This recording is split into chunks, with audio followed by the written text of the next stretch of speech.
One of the most challenging and interesting and insightful conversations to have with patients is really the one around intimacy. You know, really understanding what is that core relationship that's probably having the biggest impact on your life, the one that you don't really want to talk about, but the one that you know is kind of nagging at you to get right, the one that is impacting probably your mood on a daily basis, how you feel supported or how you feel loved or how you feel confident even. You know, the conversation around intimacy is such an important one. Yeah, and I think the layer that I would add on to that is connected and feeling that connection. And often someone, you know, comes in and I see more of the women, and when they speak about intimacy, it's often from a very different lens than the men that you see. Yeah. But what it always comes down to is there is a lack of intimacy with self and that connection with self. So it's always interesting to watch somebody, or even for our own selves, to unravel that and just become more connected to our own self so that we can connect to another human. Yeah, and so as you know, we love to talk about hormones and how those shifts in the hormonal system can also play a significant role on intimacy and keeping that connection strong. So we're going to dive into that and a whole lot more. Okay. So how would you define intimacy? Like, what does that mean to you when you hear that word? That's a really great question. I think historically intimacy meant sexual interaction and just being, you know, intimate with one another in a romantic kind of way. But what I've come to understand, maybe it's just more time in marriage and more time with kids and more time with myself. The intimacy is a much broader conversation, and I think it's being able to listen and really understand where someone else is coming from.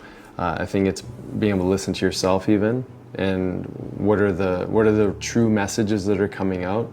And so intimacy, I think, starts with actually listening, and then I think it's a much more intimate conversation around how one another might show up in a relationship.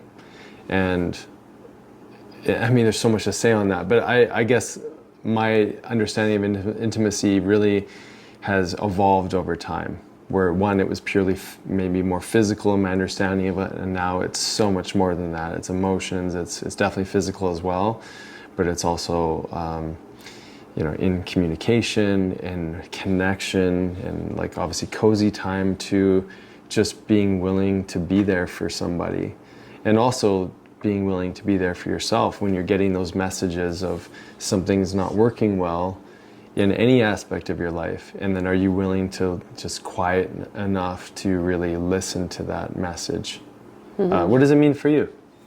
Yeah, when I think of the definition, I feel like it's informed by how we were brought up and cultural upbringing, how it was spoken about, how it was modeled. So from there, we start to define what intimacy is, and probably not in a conscious way at all. It's more through relationship with others that we start to reflect on, like, what that actually means to us and the feeling that we receive from being intimate with somebody else. So I would say growing up, it was a very different definition, and just like you, it's evolved over time. But when I think about intimacy, I think about closeness and connection. So we can be intimate with our partners, with our family, with our friends, with our children, and it's all going to look different, but the feeling is very much the same. And there might be more deeper connection, of course, with our partners, but I feel like the underlying tone of intimacy is just, how do we get more connected? What would you mean when you said, like, it's the same? Like, what does that mean?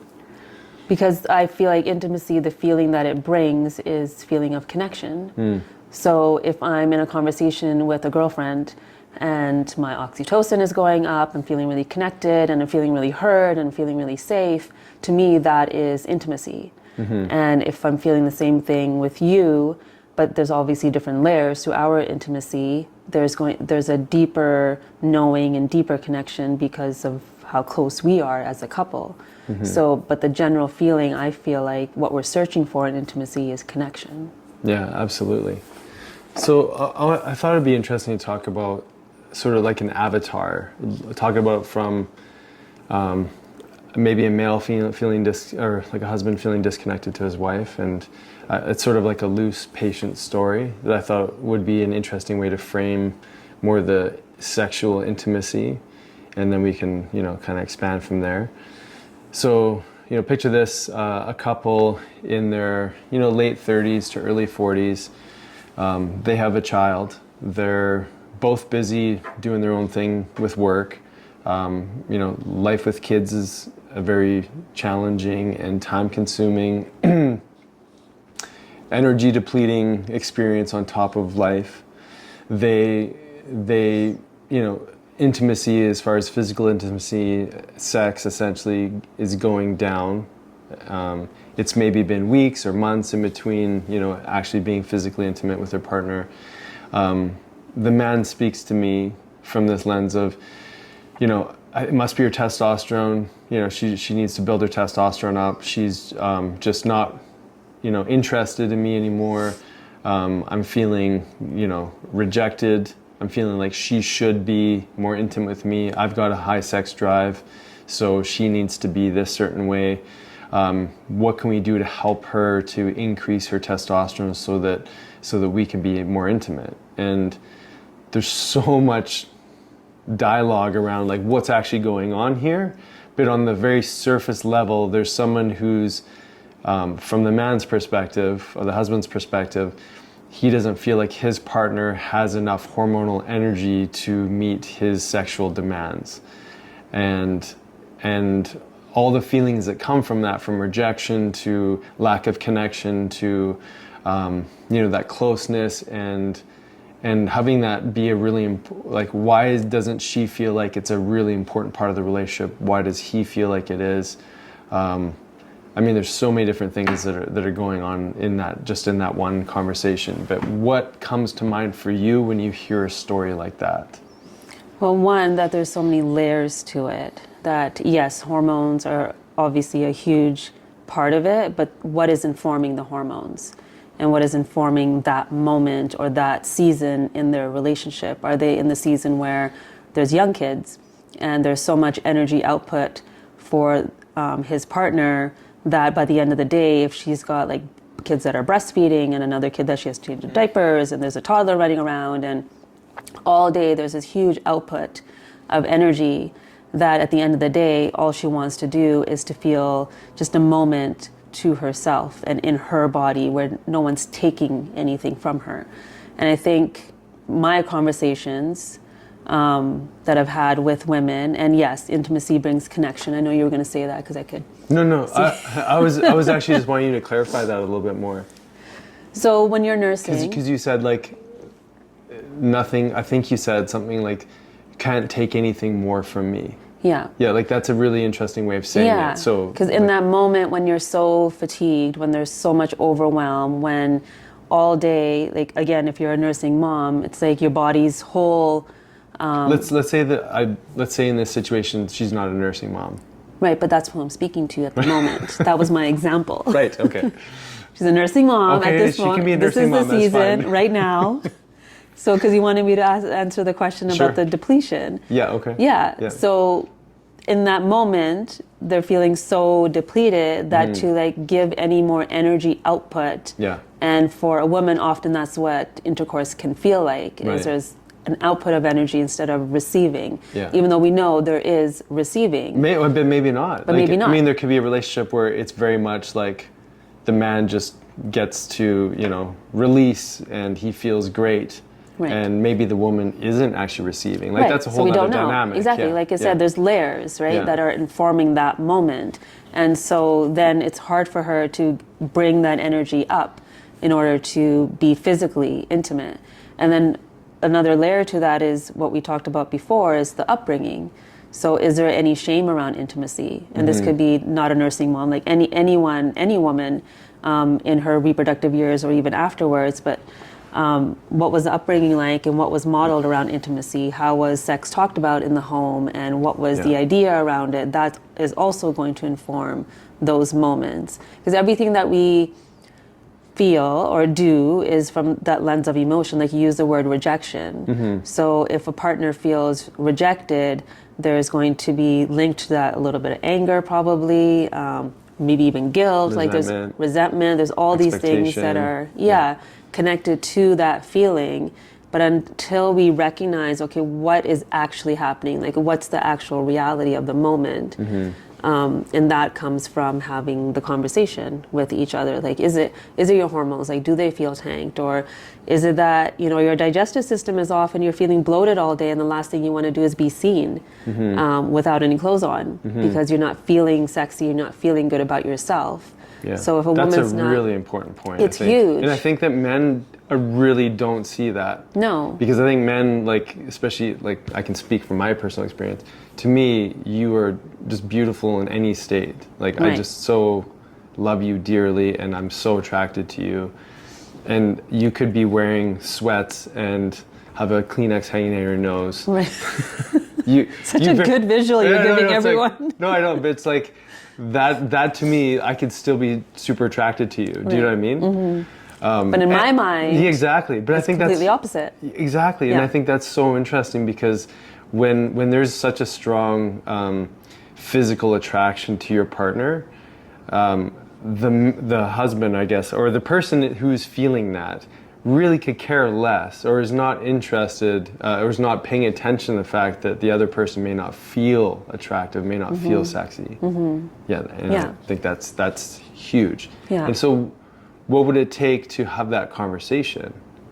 Does a woman feel safe saying that to her? Well, that's just it. Yeah. So I think safety is a huge, because depending on the story that we're telling ourselves in that moment, and if we're feeling guilt that we don't have the same drive, or guilt that I can't be in that same space or that same energy as my partner, then do I feel safe enough to say those things and not feel like I'm not giving him what he needs in that moment, or giving the relationship what it requires for connection?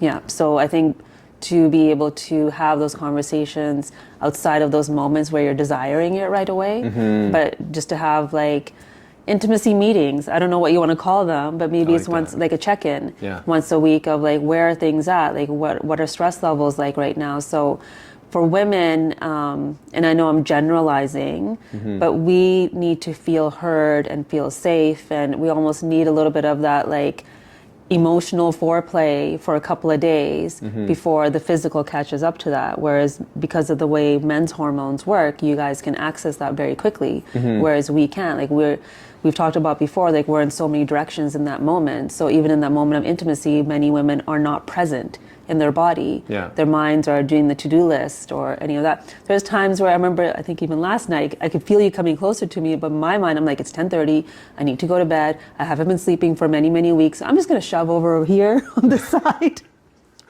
and turn around, because I need to sleep. So I think there's so much going on in our minds. Whereas and you can speak to this, of course, more than I can, but for the male physiology, it's like once you're in the moment, you're in the moment. Yeah. That's funny. That's funny you brought up last night. I mean, because in my mind, I was like, great, she's coming to bed. I can snuggle with her. If something more happens, even better. Right. But it's funny that you can obviously pick up on that. Yeah. Amazing. Yeah. So, do you think that you always know? We'll go back to this mystery couple, but this is just really interesting for me. Do you think you always know when I'm trying to come close to you and maybe initiate some connection? Yeah. And when it's the roles are reversed, it's very obvious when you're interested. Right. Yeah. Because it's so like, far in between. Right. Because in our relationship, I tend to be the one that's initiating more. Okay. So without TMI, let's go back to this couple, this scenario, and I would love for you to speak to what the man is feeling, and then I can try to speak to what I think the woman is feeling. So what I would assume that he is feeling is, like, of course, rejected, and then that brings on feelings of insecurity. I also think when kids come into the picture, there's this interesting thing that happens in a relationship where men maybe don't feel taken care of as maybe they were before kids. So there's those two huge factors of rejection and insecurity and not feeling like met where he's needed. Anything else? No, I think those are Those pretty are the big ones? Okay, so that's sort of like breaking down what's going wrong for the man, possibly. But what do you think the man is feeling?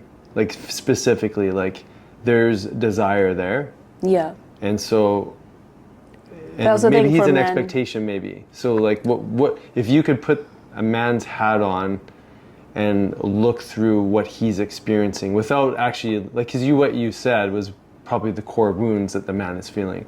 But what if you could just step inside the male brain and actually think what he's thinking? What would you see?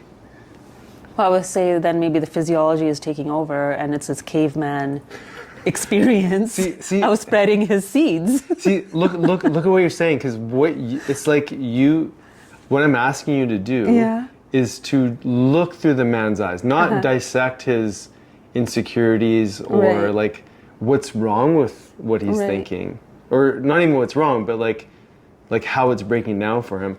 I just want you to see if you can step inside the man's brain and imagine you're looking even through my eyes at you. What do you think I'm actually thinking? Not diagnose me.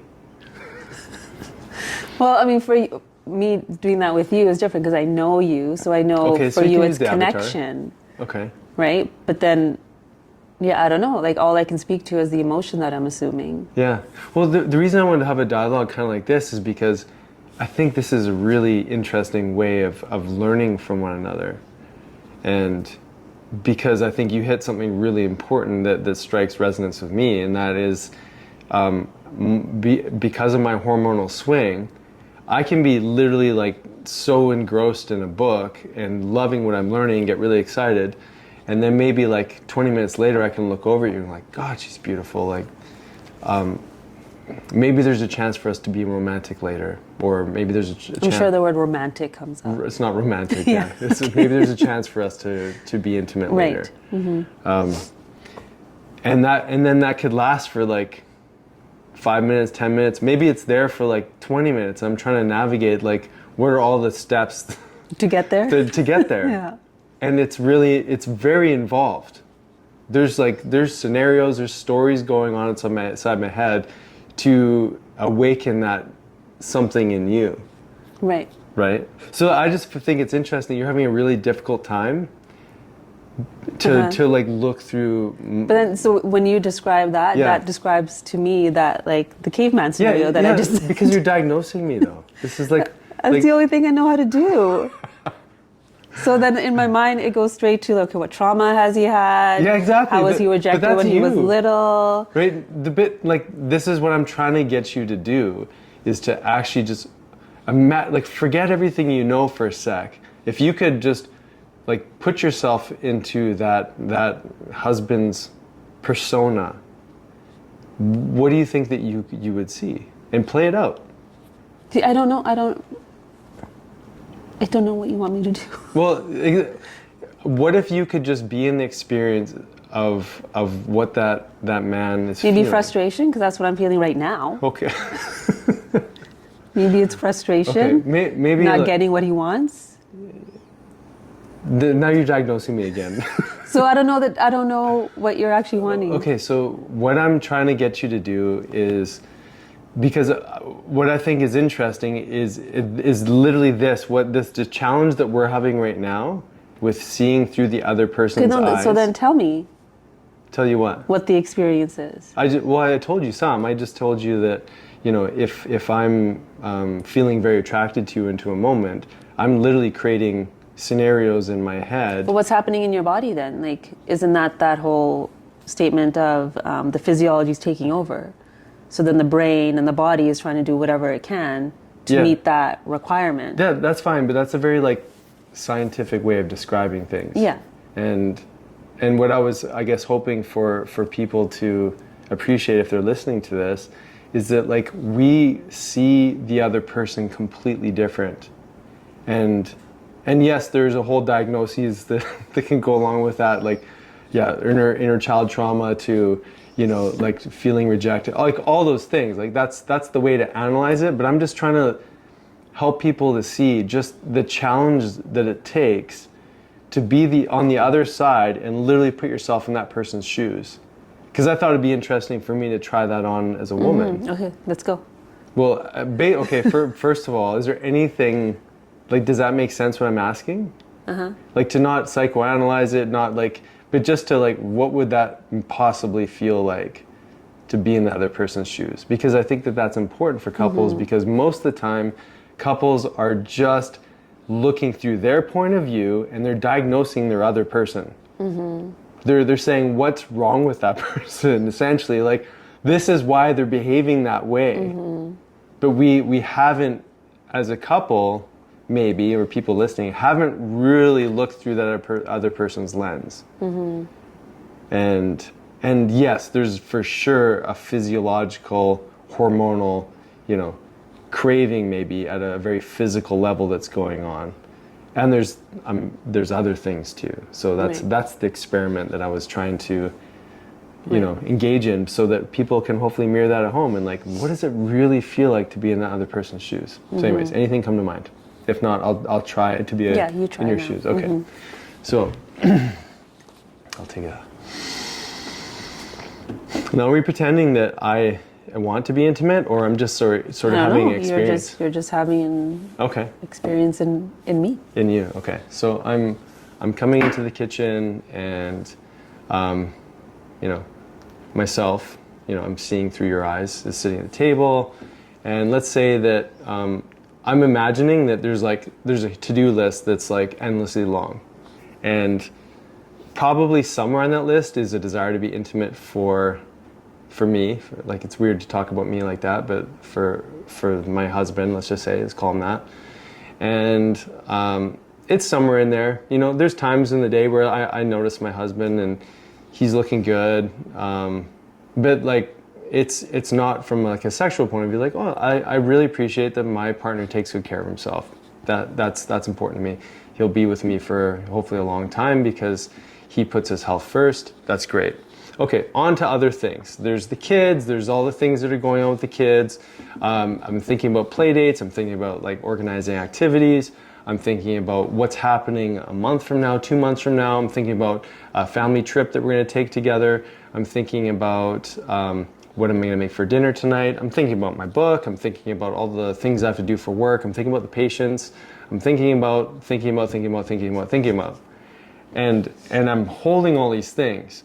And wait a second, I can see that my husband's looking at me like a little bit longer than he normally does. And oh shit, like I'm juggling all of these things right now. What the hell's going on? No, you're not, right? No, you're not, sir. You keep your distance. And nothing is going to be happening tonight because I'm juggling a lot of stuff right now. Okay, yeah, you do that well. And we can sit here. You can have my feet, and you can massage my feet. No problem. You can massage my feet. We are cuddling because you are massaging my feet. Everything is good. I'm here. I'm drinking my tea. I got my blanket on. We're good. You keep your hands at the feet. You can maybe massage the ankles a little bit, but that's as far as it goes. And yeah, so that would be like my interpretation of what's going on in your world on a somewhat regular basis. And then maybe a breakthrough to physical intimacy. Yeah, maybe around ovulation, where you find the window. Yeah, I'm on ovulation now. Yeah. And I'm feeling good. I did some amazing workouts. I'm feeling much more grounded. I did meditation. I'm feeling very like productive. I got some stuff done and I checked some boxes. Oh, it feels really good. I sent off some tea to some of my clients. That feels great. I'm feeling rewarded. I'm feeling more energy. Oh, he smells kind of good today. Wow, that's a first. That doesn't happen very often. He's usually like, smells like curry. Nothing wrong with curry. Nothing wrong with curry. And you know what? Like, if he comes closer to me, I might actually be interested. And you know, maybe that's you around ovulation. Yeah. What do you think? Yeah, I guess you know me well.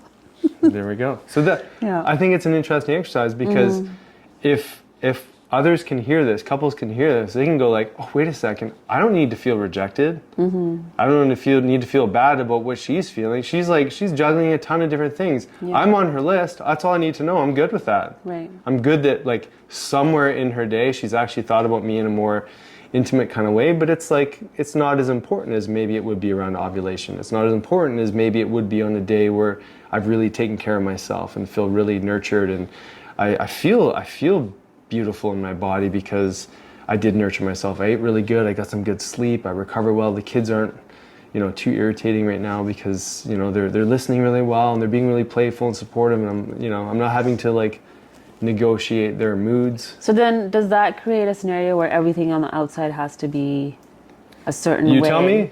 You tell me. You tell me. So yeah, because maybe that's. Yeah. Well, I think it's how the outside scenario impacts the internal feeling and experience. Yeah. Yeah. Can you explain that more? So if things are going well, like you're feeling grounded, that's going to elicit more GABA in the body, more progesterone, like the hormones that help us feel steady and calm and grounded and really good and connected within. So I do think there's a bit of an element of that, but then the reliance on that, I think there just needs to be a reflection of like, am I dependent on everything to be in perfection in order for me to access intimacy, or can I feel connected throughout my day in other ways so that I can access it? Are you speaking from your perspective now? Yeah. Yeah. Yeah. So in that world of kids and the to-do list that's like endlessly long. And maybe for some it's not kids, it's a career. Yeah, right? totally. It could be anything else. Whatever is accessing a significant amount of your bandwidth in the day.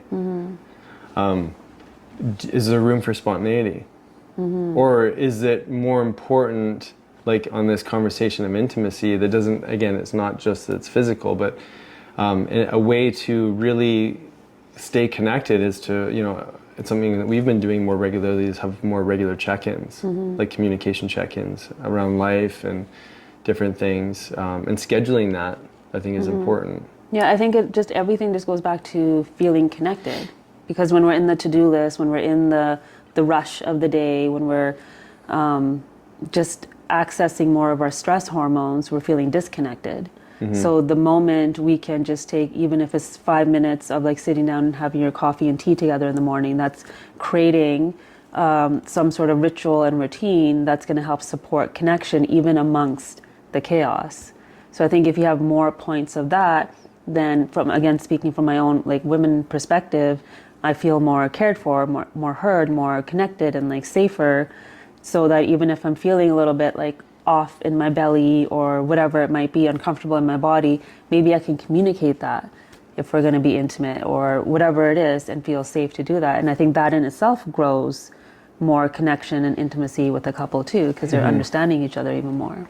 Well, you're giving some really important information, I think, for men to hear, and hopefully like the playful way that we're sort of trying to role play a little bit is helpful too, because I think it's so important to be able to try to look through our partner's eyes and heart, and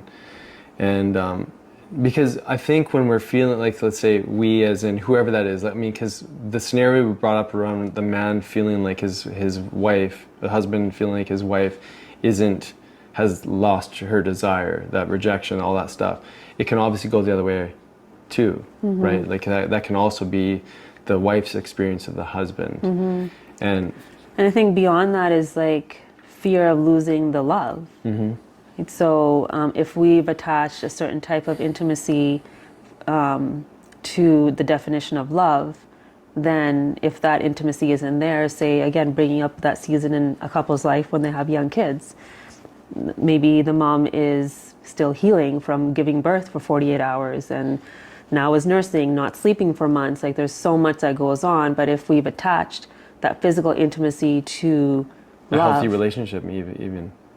What do you mean? Like, Oh, yeah, love, that's what healthy exactly, relationship exactly. is. Then if that's not there, then we're going to feel like, oh, she doesn't love me anymore. Mm-hmm. But if we have other points of intimacy and connection, then we keep that connection alive. Yeah, and the reason I think it's so important because, I mean, we know the divorce rate is crazy high. It's like, what, 50% or something like that.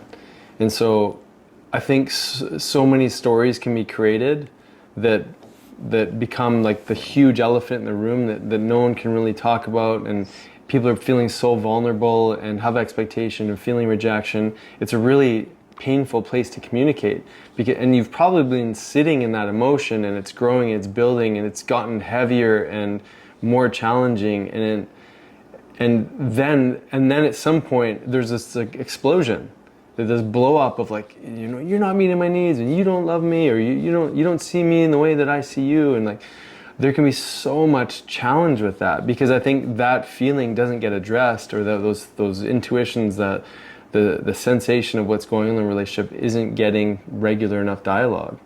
Because I think, like, you know, just like we do schedule our weeks and our kids' soccer events or whatever, like creating time to actually just communicate is so critical. So that hopefully in those times when we know something is coming, we can like let off a little bit of steam. We can get rid of some of that excess baggage, because as I know even for myself, I can like 100% think that things are happening in a certain way. And like I might have 50% of that truth, but in my mind it's 100%. And then when we actually dialogue on it, it's like, oh shit, I had like a tiny bit of that right, but like most of it is completely wrong. And I don't see, without creating other forms of intimacy, how could you possibly move beyond, you know, that stuckness in a relationship from a physical point of view? Like that communication needs to be there, right? Yeah.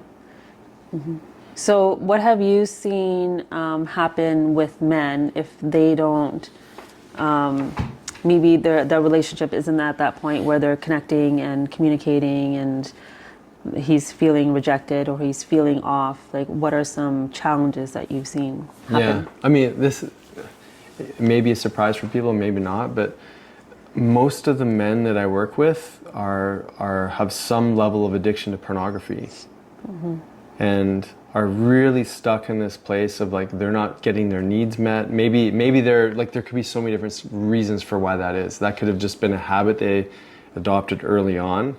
You know, these hits of dopamine, this rush, this feeling of like this imaginary, essentially, person that I'm seeing on magazine, you know, movie, maybe inside my mind, is accepting me, and I can be intimate with that, you know, virtual reality essentially, and have a release and feel like, you know, my needs were met. You know, like this. You know, whatever it is that's going on, but I can't tell you, it's a really high percentage of my male population that has this psychology, this practice, this interference really in intimacy. Because wherever there is that addiction or the attachment to pornography becomes the relationship that they can escape to. And it's like they're never rejected, right? And so when that becomes a stronger and more real experience of what they're interpreting as love, that's where I think there's a huge amount of disentanglement from their partner. Right? And what is that doing to their physical body too? Yeah, in regards to hormones. Yeah, I mean, it's like, I mean, if you look at any addiction, it's these quick hits of the saturation and dopamine in this experience. You're feeling this high, and then you're feeling massive crashes, because that's the reality with addiction. It's like it's meeting the needs of the moment, and then it's this like huge drop off. Whereas building intimacy in a relationship, it's like this gradual build. It doesn't decline as rapidly.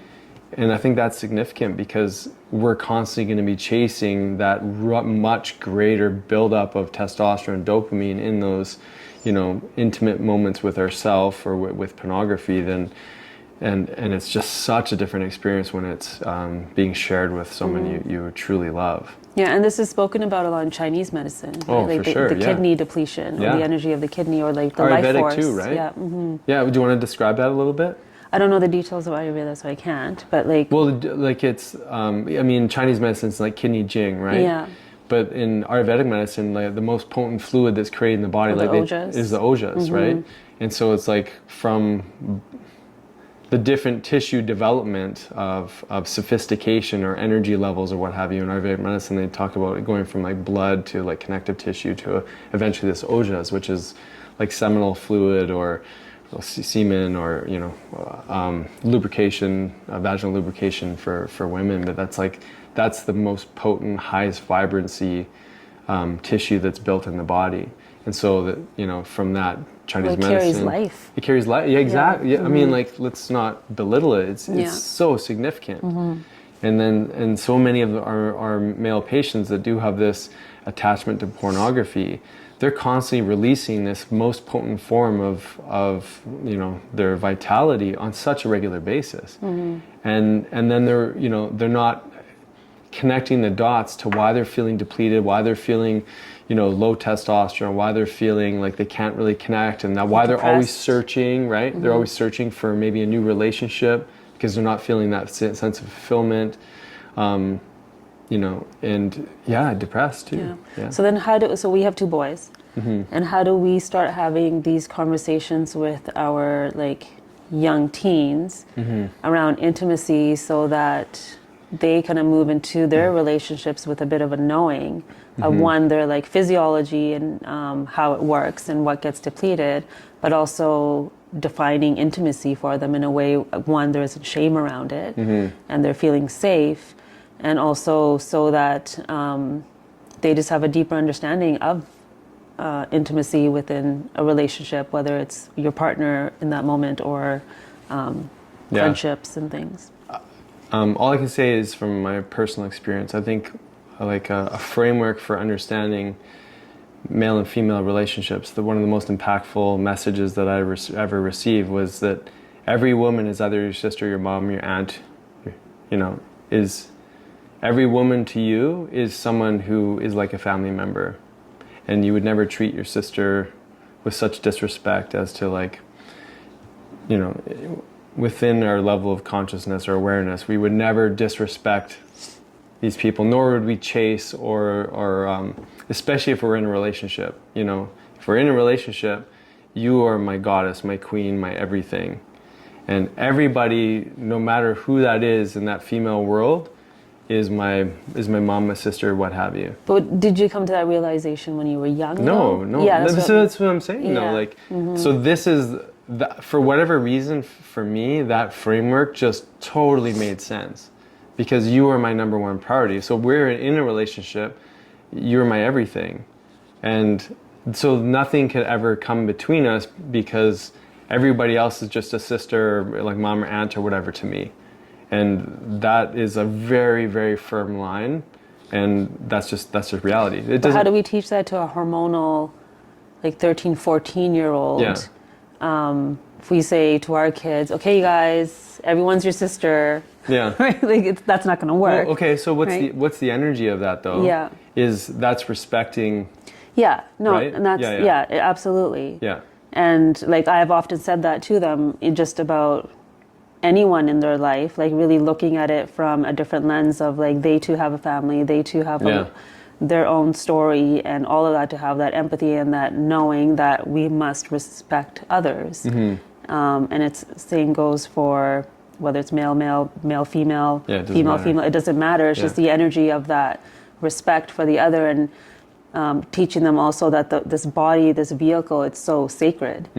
And to share that with somebody else, it's a really sacred moment. And like, who do you want to share that energy with? Yeah. But again, bringing it into like a language that they're going to understand. But I think just continuously planting that seed for them so that they see how much sacredness there is in it.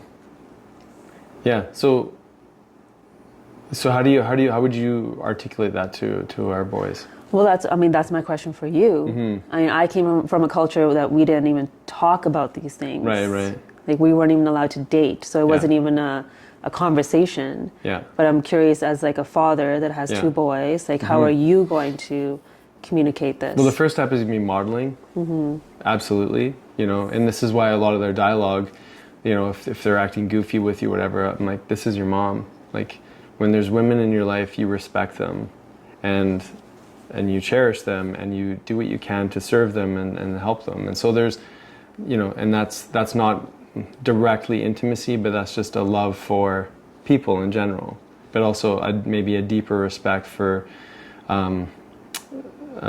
someone who you don't maybe know as well. You know, you as a man, I can relate more to other men because probably there's a lot of shared experiences, but I have less shared experiences with women. So, you know, if we can impart that for men, if they can be really deeply appreciative of the fact that there's people with different physiology than you completely, how can you like really try to understand them and serve them and be loving towards them? So modeling is one thing, I think.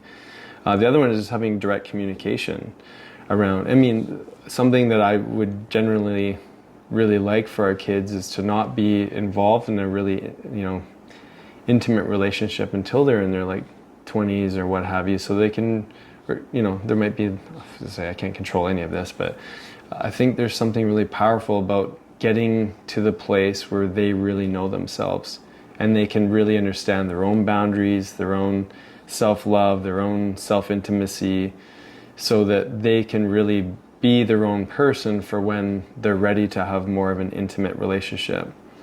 Because I know for me looking back, anytime I felt love from someone else, I lost myself in that experience.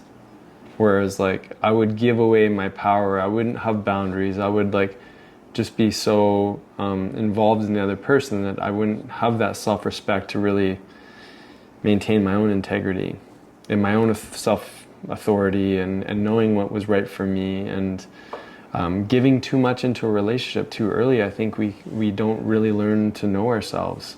And so I think these would be the conversations. It's not as simple like I would say da da da da da da. No, I know, it's constant conversations and planting seeds, because we don't know how much they're going to hold on to. But I think the most important thing is to model working on yourself. Yeah.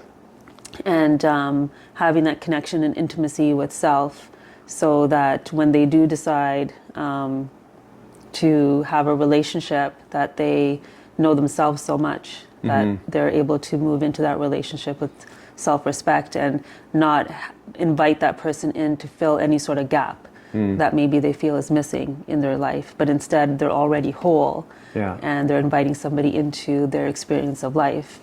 And again, whether they receive this at this stage, I mean, I think our boys are pretty like good at observing and knowing and just like hearing how they communicate. But I would say like just on average, young people aren't thinking about these things. Like, No. Right? So I definitely wasn't thinking about it no, when so I I look think it's back. just more conversation and modeling is all we can really do to support them, especially this pornography conversation that you're having, because they may get exposed at some point. But if we've already had the conversation with them of what that does to somebody, then they will have more of a knowing and understanding of what to do. Yeah, and for sure they're going to be exposed to pornography at some point. And all I can think of was, for me, reflecting back, that never felt real for me.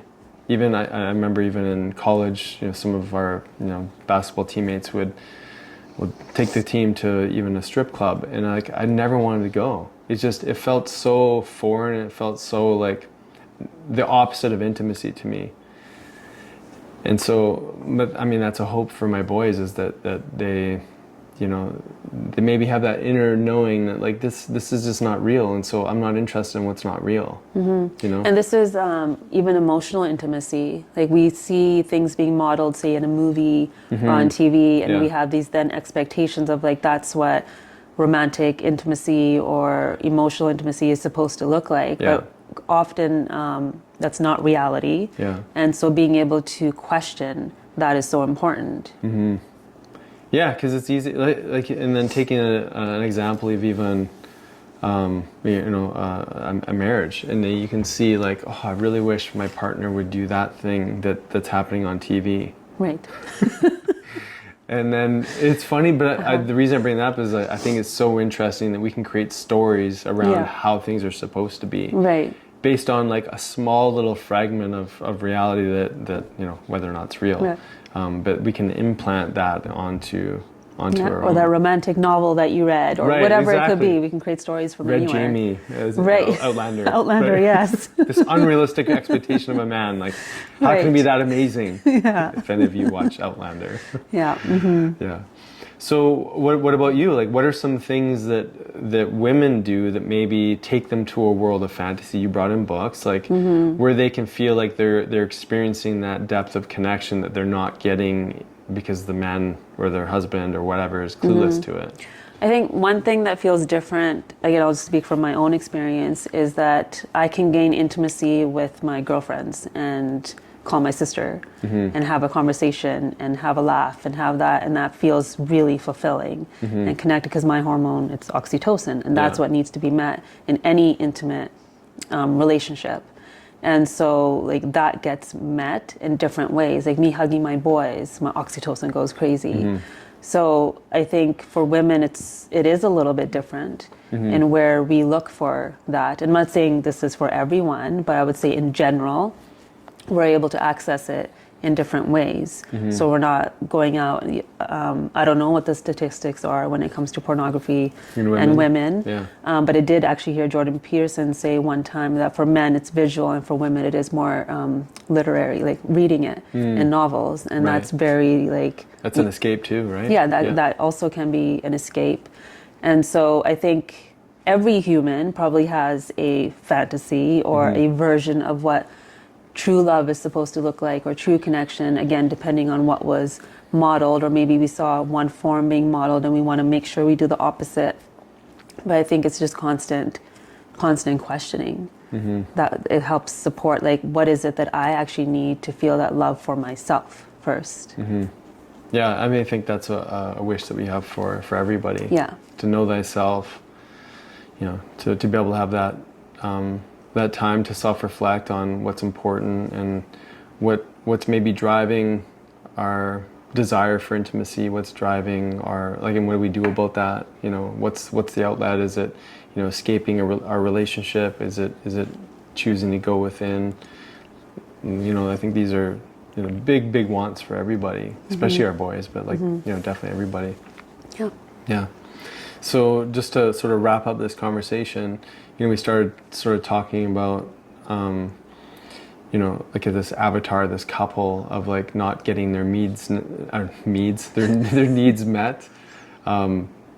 What are like maybe 3 things that a couple could do to really start to dismantle some of the belief system around the relationship and to start creating intimacy? What would you say would be 3 things? Well, one is creating that weekly check-in so that you feel connected and can talk about all the things. I actually had a patient that used to tell me that every Friday they would sit across from one another and one person could say everything and anything that was going on, the other person was just receiving and not analyzing, not talking about, like, giving their own opinion, but just saying thank you, and then the other person gets to speak. So having something like that helps you feel connected to each other, and then having your own space to feel connected with yourself.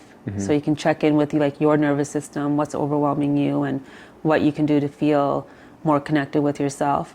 And then the third thing would be just to question the reaction that's happening in your body and in your mind, and maybe even like sitting together and defining what is intimacy, like what's the expectation, and that could be maybe a love language test or whatever it might be, but just to like know each other a little bit more and how you can support each other. Yeah, I love that. If I could add a couple things, one might be like definitely find a way to laugh together. I think laughter is so important in a relationship. Yeah, they can just listen to this over again in your imitation of what it feels like to be me. Yeah, exactly, which is fairly accurate, I do say so myself. But I think, laughter, physical movement is huge. Yeah, and having experiences together. Right. Like I know we thrive when we're Yeah. exploring, and I think that's why I Totally. love traveling. It's Yeah. like that's when we feel most connected. Yeah. We're having experiences. Yeah, you took the third one literally out of my mouth. Like that Okay. was the third one. So, okay. Okay. Yeah. Love Homework. you. Love you too. So you may have been following us for a little while, or maybe you're brand new to our channel. Either way, we want you to have the opportunity to really deepen your experience of what you're learning. Either, and again, maybe you've been a patient in our practice, maybe you worked with us virtually, you've done some of our courses, but we want to give you the opportunity to be in the fold of our community, to be with us more regularly, and that's the Health Ignited Club. Yeah, community is so important to us, and we learn so much from each other. And I think getting together when we do once a month, it just invites us to ask more questions about ourselves, about our journey, about our health. So we would love for all of you to join us there. Yeah, and so much of our health plans are really dictated around life. Life is crazy, life is challenging. It's easy to fall off the wagon, so to speak. And we've got a touch point each month, and we've got resources for you in the membership portal. There's so much to keep you in the momentum and the motivation of really making everything that you're learning into a lifestyle practice. It's all about accountability and support. Yeah, so join us there at Health Ignited Club.